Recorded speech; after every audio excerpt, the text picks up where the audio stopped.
Welcome to Tales of Wonder.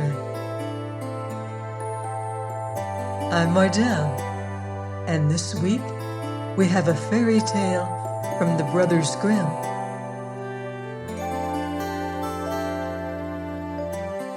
The Goose Girl.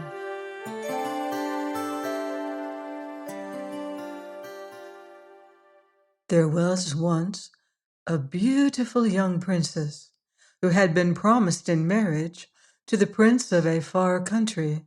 When the time for the marriage came, she made ready to journey to his country, for it was there that the wedding was to be celebrated, and not in her own land.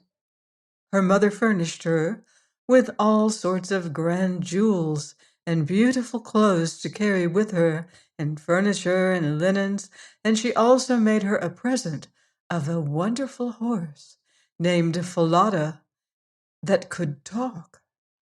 Just before the princess was ready to set out, her mother called her to her and made a little cut in her finger, and allowed 3 drops of blood to fall upon a handkerchief. "Here, my child, take this with you," said the queen. "Put it in the bosom of your dress and guard it carefully. It is a charm, and as long as you have it, no evil of any kind can have power over you." The princess thanked her mother and put the handkerchief in the bosom of her dress as she was told. Then she kissed the queen tenderly and bade her farewell, and set out upon the journey with her waiting maid riding beside her. Now this waiting maid who rode with the princess had a very bad heart. She was both sly and deceitful. She pretended to the queen that she loved the princess dearly, but all the while she hated and envied her, and would have been glad enough to do her an ill turn. She and the princess journeyed on together for some time, and the sun shone bright and hot, and the road was dusty, so the princess became very thirsty. Presently they came to a stream, and there the princess drew rein and said to the waiting maid, "Let down, I pray of you, and fill my little golden cup, that I may drink, for I am thirsty." But the waiting maid scowled and answered rudely, "Lie down yourself and drink from the stream if you are thirsty. I'm tired of serving you." The princess was very much surprised at being answered in such a manner. However, she was young and timid, and without more words, she slipped from her horse, and as she was afraid to ask for the cup which the waiting maid carried, she stooped over and drank from the brook as it rippled over its stones. As she did so, the drops of blood upon the handkerchief said to her, "If thy mother knew thy fate, then her heart would surely break." The princess made no answer, but having quenched her thirst, she mounted her horse again and rode forward, and presently forgot her maid's rudeness. After a while they reached another stream, and as the princess was again thirsty, she said to the waiting maid, "Let down, I pray you, and fill my cup with water that I may drink."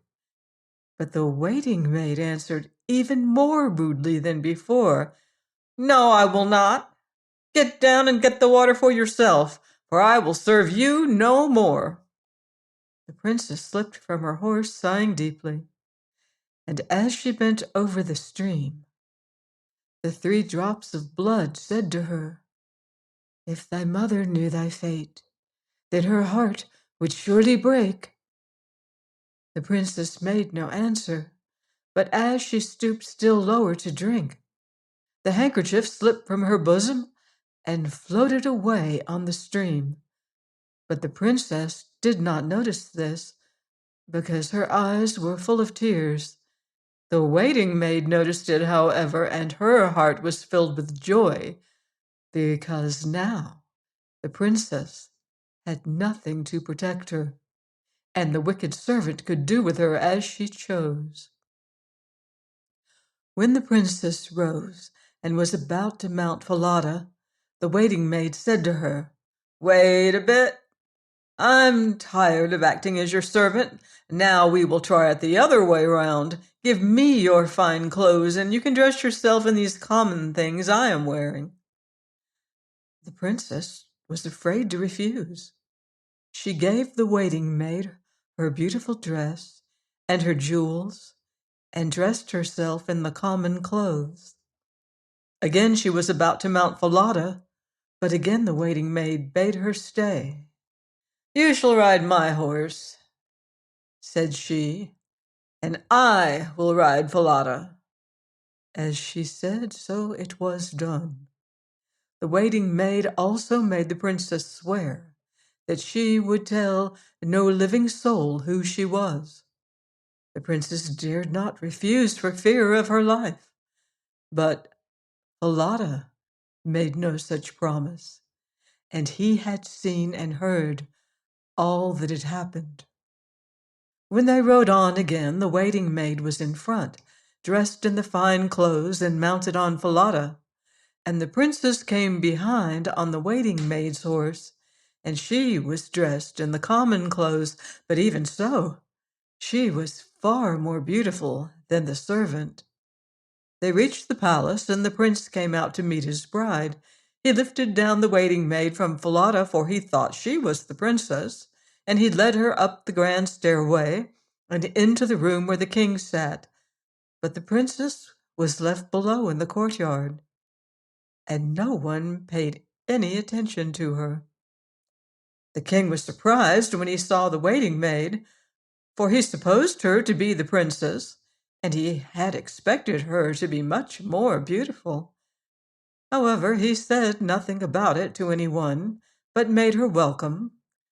Presently he happened to look out of the window, and there he saw the true princess down below. "Who is that standing in the courtyard?" he asked, for he saw at once that she was very beautiful, and he was curious about it. "Oh, that's only my waiting maid," answered the false bride carelessly. "Now I wish you would give her some work to do, so that she may not be spoiled by idleness." "I do not know what she can do, except take care of the geese," answered the king. "Conrad, who is the goose herd, is only a boy, and he would be glad of help in caring for them." "Well, then let her be a goose herd," answered the false bride. So the princess went out in the field to help tend the geese, and the waiting maid lived in the palace and was treated to all that was best there. But the prince was not happy, for his bride was rude and ill-tempered, and he could not love her. One day the false bride said to the prince, "I wish you would have Falada's head cut off. I'm weary of him, and besides he stumbles when I ride him." But really she feared Falada might speak and tell all that he had seen. The prince was shocked. "Why should you kill a horse that is so beautiful and gentle?" he asked. "Because, as I tell you, I do not like him," answered the waiting maid. "Besides, the horse is mine, and I can do with him as I like. If you refuse to have this done, I shall know very well that it is because you do not love me." The prince dared refuse no longer. He sent for a man and had Falada's head cut off. When the true princess heard this, she wept bitterly. She sent for the man and offered him a piece of gold if he would bring Falada's head and nail it up over the gateway through which she passed every morning. The man was anxious to have the gold. He took the money and nailed Falada's head up over the gateway where the princess wished it put. The next morning, as the princess and Conrad drove the geese out to pasture, she looked up at Falada and said, "Ah, Falada, that thou shouldst hang there." And Falada answered, "Ah, princess, thou that should pass here, if thy mother knew thy fate, then her heart would surely break." The little goose herd stared and wondered to hear this talk between the goose girl and the horse's head, but he said nothing. He and the princess went on out to the meadows, driving the geese before them. And when they were far off in the meadows, where no one could see, the princess sat down and unbound her golden hair, so that it fell all about her in a shower, and began to comb it. Conrad had never seen anything so beautiful in all his life before, for her hair shone and glittered in the sunshine until it was enough to dazzle one. He longed to have just one thread of it to keep, so he crept up behind the princess, meaning to steal one. But the princess knew what he was about. Just as he reached out his hand, she sang, "Blow, wind, blow, blow Conrad's hat away. It is rolling, do not stay, till I have combed my hair and tied it up again." At once the wind caught Conrad's hat from his head and sent it flying and rolling across the meadows, and Conrad was obliged to run after it, or he would have lost it. By the time he came back again with the hat, the princess had combed her hair and fastened it up under her cap, so that not a thread of it could be seen. Conrad was very cross when he went home with the princess that evening. He would not speak a word to her. The next morning, when they started out with the geese, they passed under the gateway as usual, and the princess looked up and said, "Ah, Falada, that thou shouldst hang there." And the head answered, "Ah, princess, that thou shouldst pass here. If thy mother knew thy fate, then her heart would surely break." Conrad listened and wondered, but said nothing. When they reached the meadow, the princess let down her hair as before and began to comb it. It looked so beautiful and glittering and bright that Conrad felt he must have a hair of it. He crept up behind her, and then just as he was about to seize it, the princess sang, "Blow, wind, blow, blow Conrad's hat away. It is rolling, do not stay, till I have combed my hair and tied it up again." At once the wind whirled Conrad's hat away across the meadows, and he had to run after it to catch it. When he came back, he was so sulky that he would not even look at the princess, but already she had her hair combed and fastened up under her cap. That evening, the goose herd went to the king and said, "I do not wish that girl to go out to the meadows with me any more. I would rather take care of the geese by myself." "Why?" asked the king. "What is the matter with her?" "Oh, she vexes me, and she has strange ways that I cannot understand." "What ways?" asked the king. Then Conrad told him how every day as he and the girl passed through the gateway, she would look up at the horse's head and say, "Ah, Falada, that thou shouldst hang there," and how the head would answer, "Ah, princess, that thou shouldst pass here. If thy mother knew thy fate, then her heart would surely break." "I do not like such strange ways," said Conrad. The king looked thoughtful and stroked his beard. Then he told Conrad not to say anything about this matter to anyone. "I myself," said he, "will watch by the gateway tomorrow morning, for I wish to hear for myself exactly what passes between the girl and Falada." So the next morning, very early, the king hid himself in the shadow beside the gateway, and presently the princess and Conrad came along driving the geese before them. As they reached the gateway, the princess looked up and sighed, "Ah, Falada, that thou shouldst hang there." And the head answered, "Ah, princess, that thou shouldst pass here, if thy mother knew thy fate." then her heart would surely break. After they had spoken thus, the king stepped out from the shadow and called to the princess. "What is the meaning of these words?" asked he. "Who are you, and what is your story?" The princess began to weep. "Alas, I cannot answer," said she, "for I have sworn that I would not tell a single living soul."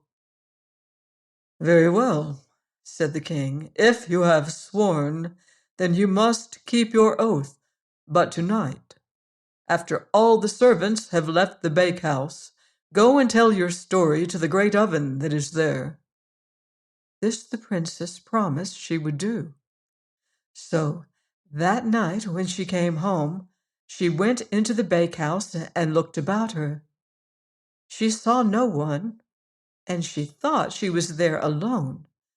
But the king had hidden himself inside the oven, though she did not know it. Then the princess began to tell her story to the oven. She told how she had left home with her false-hearted waiting maid. She told of how she had lost the kerchief with the drops of blood upon it, and how the waiting maid had made her exchange clothing with her and dress herself as a servant. And she told how she had been forced to swear that she would not tell all this to a living soul. All the whole story she told to the bake oven. And the king sat inside of it and listened and understood. When she had made an end of speaking, the king came out and took her by the hand. "You have been very cruelly treated," said he, "but now your sorrows are over." He then led the princess into the palace, and she was dressed in the richest clothes that were there. And when this was done, she was as beautiful as the moon when the clouds drift over it. The king sent for the prince, and when he saw the princess, he was filled with joy and love, and he knew at once that this must be his true bride. He and the king planned together as to how the false bride should be punished, and this is what was done. A grand feast and entertainment were arranged. The prince sat upon a high seat, with the false bride upon one hand, and the true bride upon the other. But the false bride was so dazzled by all the splendor and by her own pride that she did not even see the princess. Everyone ate and drank to his heart's content. And then the king began asking riddles. After the riddles, he said he would tell the guests a story. And the story he told was that of the princess and the waiting maid. And still the false bride was too dazzled by her own splendor to understand the story. When he had finished the story, the king asked, "What should be the punishment of such a false servant as that?" Then the false bride cried boldly, "She should be taken to a high cliff and thrown into the sea." "So shall it be," cried the king sternly, "for you yourself are that false servant, and here sits the true bride whom you have wronged." Then the waiting maid understood what she had done, and she was filled with terror. But the princess had pity on her and begged for mercy for her. So the waiting maid was not thrown into the sea, but her fine clothes were stripped from her, and she was driven out to beg her way through the world. Then the prince and princess were married and lived happily ever after. And Falada's head was taken down and placed upon his body, and he came to life again and lived for many years in the castle stable. And the princess loved him dearly. Please join me here next week for more magical adventure on Tales of Wonder.